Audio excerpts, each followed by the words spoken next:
course I'm aware that it's Valentine's Day. Had plenty of time to work out how to say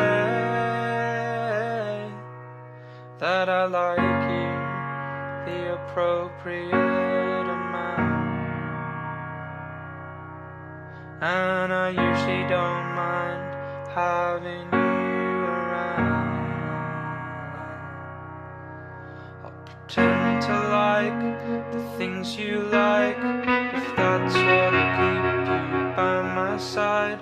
You made me watch Frozen 7 times, and I never once said what was on my mind. No, that fucking snowman. Your eyes are good eyes, probably better than 90% of other eyes.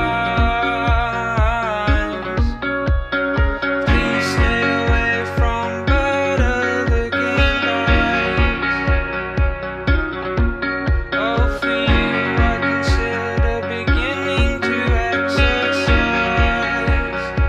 Possibly.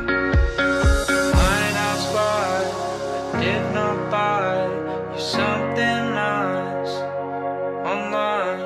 I thought you'd like this song of mine. How dare you suggest I ran out of time? No, I didn't. Please continue to think all my flaws are charming. Please don't find my daddy issues alarming. I can't promise you that the future will be bright, no, but I guarantee a life with me will be alright.